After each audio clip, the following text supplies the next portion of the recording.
Alongside incredible live performances and releasing some amazing music, one big thing Iron Maiden is known for is having fantastic album covers. Never showing the band, always showing Eddie, and having a unique background representing what the album's gonna be. So today, as you've already read from the title, we're gonna be ranking every single Iron Maiden album cover. Some things I feel like I need to point out: the music on the album has no effect on the album cover itself. I'm probably gonna have some opinions that people aren't gonna like, but I'm gonna explain everything I'm gonna say. And if you disagree with me, let me know yours in the comments. But for now, let's get right into it. Starting off in 17th place, we go to the 2021 release, Senjutsu. Now frankly, I thought this album cover was unfortunate.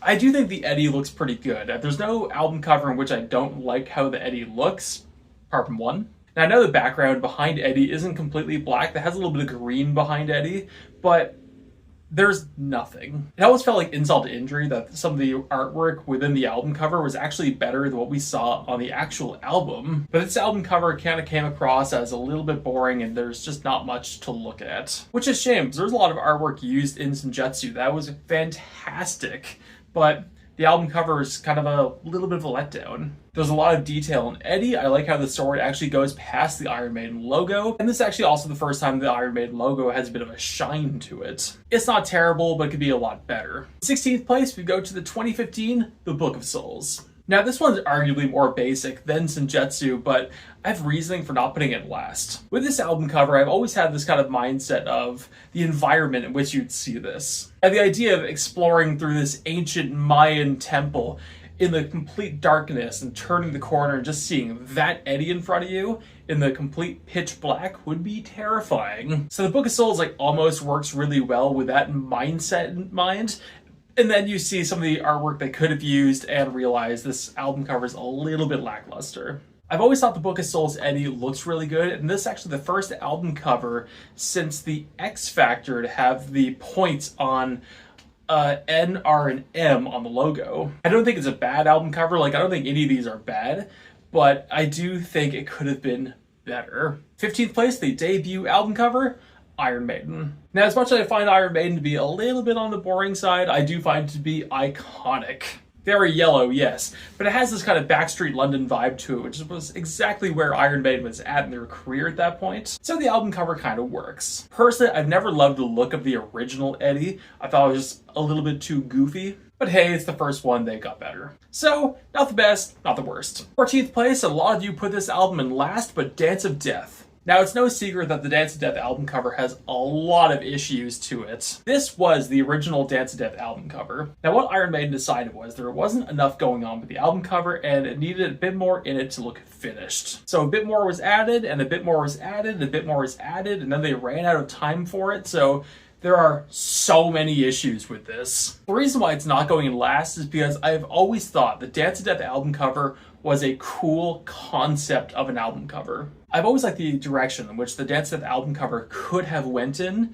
I've always thought it was neat and the visuals were really nice. The visuals could have been really nice, but the end product was not finished. I do find the visual concept to be really good. I do look at album covers like that. Like a really good one is the Killings by Business album from Megadeth. The first album cover, garbage. But they improved it, and they've updated it, they've updated it again, and they do like that concept. Just the first album cover is trash. This concept's really good, the execution isn't.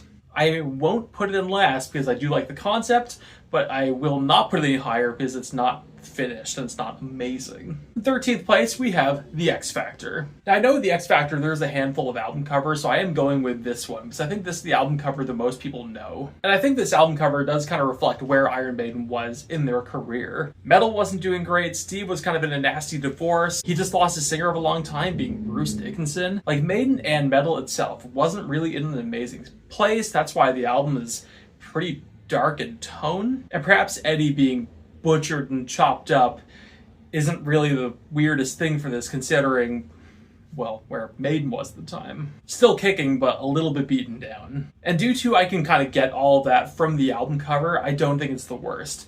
But I do think this is the worst looking Eddie on any album cover. I've always thought it's just a super ugly looking Eddie, which some people might love that. Eddie is a bit of a monster, so the fact that he looks monsterish isn't the worst thing ever. But not my favorite. In 12th place, Brave New World. And I've always thought the album cover was cool. I think the alternative to this was either going to be the Wicker Man Eddie or the band. But despite I do think it's a cool album cover, I don't think it's that fun or that interesting to look at. Eddie's a cloud, CGI world.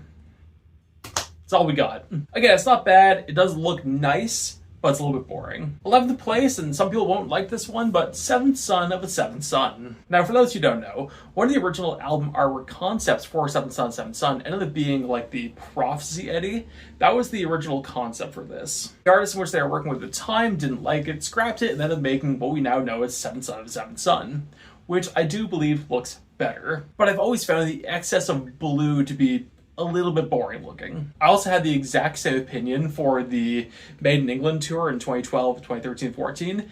I thought that stage was probably the most boring stage setup they've had since the reunion. It was flat, it was blue, there was a lot of blue, and that's how I feel about this. Does it look bad? No. There's a lot to look at in the background, especially when you look at the entire album cover made for it, but I don't think it's that interesting, all things said and done, or that visually appealing, all things said and done. But the Eddie always looked pretty cool. 10th place, A Matter of Life and Death. And it's kind of a weird album cover because Eddie's really not the focus on it. The tank's the focus, and kind of the destroyed world being the war theme of the album is kind of the main focus on the album. And Eddie's very much there, but he's really not the focus. It's kind of a rarity for Iron Maiden albums. And the album cover is very much worked into the stage show for this, which I'm not counting stage setups, but it's very much worked into the stage show for this when they actually pulled out the tank for Iron Maiden when they're on the tour for this, and essentially made the stage the album cover. And yes, it's not the only stage to do that, I just thought it looked cool.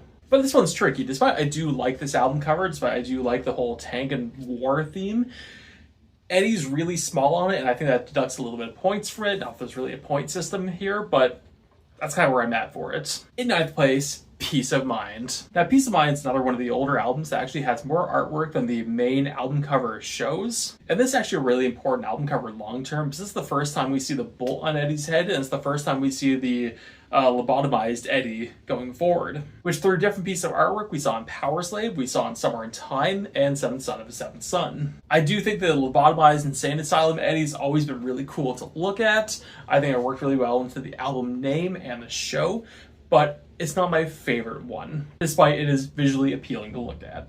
8th place, Fear of the Dark. The whole idea of going through these dark, spooky woods is going to be really unsettling for a lot of people, but just imagine if the tree started reaching out to grab you. I think that'd throw pretty much anyone off. Fear of the Dark definitely isn't my favorite album from Maiden ever, but the album artwork's always been really cool and always kind of told a story. And the lyrics from the song Fear of the Dark really work well with the album cover. It all works really well. In 7th place, No Prayer for the Dying. This is another album that has 2 covers, so I am focusing on this one. This one always felt like a fresh start for Maiden. Like, they're going to the 1990s, it was a fresh start for Eddie, it was a new Eddie, all things said and done.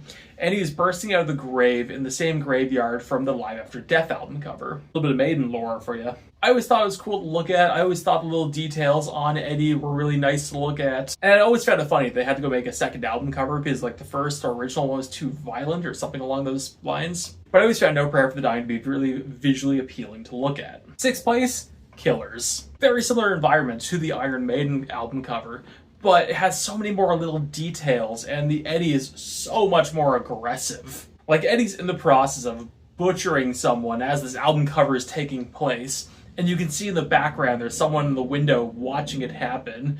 And Eddie, looking his most menacing ever, is staring directly at you as he just did this. I'm actually amazed I've never bought a Killers t-shirt because I always thought it was one of the coolest album covers ever. Why isn't it first? Because I think there are better ones. In 5th place, The Final Frontier. Now, this opinion and the next one may not get some love, but it's my video. I've always loved the coloring of The Final Frontier Eddie. I've always loved the detail that's went into The Final Frontier Eddie. Despite a lot of the details went into it came from a hammered Bruce Dickinson. Story time. So Bruce Dickinson actually admitted that he got a rough draft of what Eddie was going to look like. And it was late at night, he was many drinks in, and then he got back to the artist saying there needs to be more brain exposure on Eddie's left side, and the fangs need to be longer on the left side, and the eye needs to be bulging out a little bit, and needed all this kind of decay and injuries to one side. He woke up to see this new draft, having no idea why he actually got it, because he was not sober when requesting all these changes.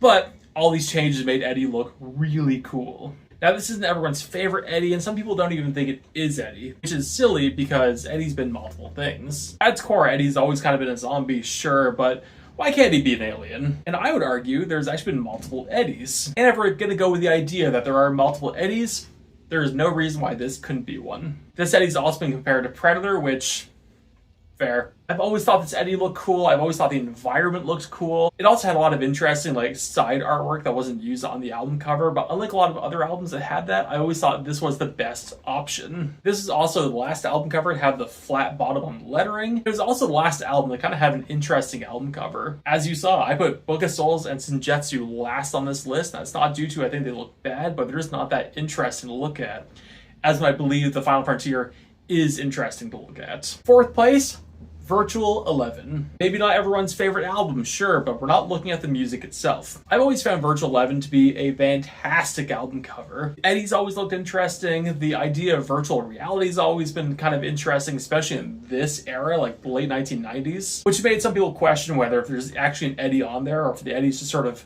made up from the idea of virtual reality, but that's a whole other topic. But I've always found this album to be just interesting to kind of look through and look through the details and have the soccer references on there. And again, it's just, in my opinion, a visually appealing Eddie to look at. I think that Eddie's wildly underrated, probably because not many people love for Virtual 11. If Maiden wasn't sold out of large Virtual 11 shirts, I would have bought one already. But you snooze, you lose. In third place, Power Slave. This is one of those albums where more you look and more you see, there's so many small details in it. The Eddie being the pyramid has always been an awesome touch. I've always thought it was just so cool. You have people carrying the sarcophagus into this Eddie, into Eddie's hole. And some people may say, well, there's not that much more going on with it. Sure, there's not that much more going on to it, but it's all the little details and all this the fine artwork going on, which is kind of the same thing. But I've always thought, again, this is very visually appealing to look at and works with the album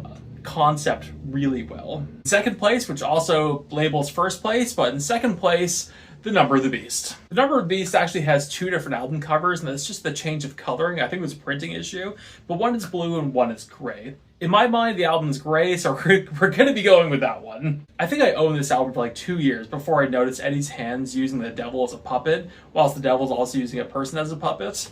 And I always thought that was kind of neat. I always thought it was also a super cool Eddie to look at. And they also use this environment for the Run to the Hills album cover, which I'm not counting, I'm just mentioning. But they used that with Eddie fighting the devil, and it's kind of a first one to move wins, which I've always found to be super cool. I love this album cover. I think there's so much little details to it. I think it looks fantastic. But the winner has to be Somewhere in Time. I think it was mentioned this took a few months to make because it's all done by hand. It has one of the coolest looking Eddies. It has one of the coolest environments of any Maiden album cover. It has references to older Maiden songs in the album cover. It has a little TARDIS in there from Doctor Who because time travel is a big theme on this album cover. And it's actually the only album cover that has the band in the artwork when you look at the full expanded artwork. And it's always said that the Somewhere in Time city is actually the city you can see from the Live After Death album cover, which kind of ties everything in beautifully. I'm always interested in hearing people's opinions, but I think not having Somewhere in Time in your top 3 or number 1 would be a wild opinion, because this is absolute artwork. I love it. But anyway, that's my ranking of all the Iron Maiden album covers. I want to know, what do you think? Do you agree with my list, which I assume you don't? So what changes would you make? Or if you don't want to put on the full list, what's your number 1 and what's your least favorite? Let me know in the comments. Thank you all so much for watching. Like, subscribe, enjoy what you've seen. I tend to post a couple times a week, and I'll see you later.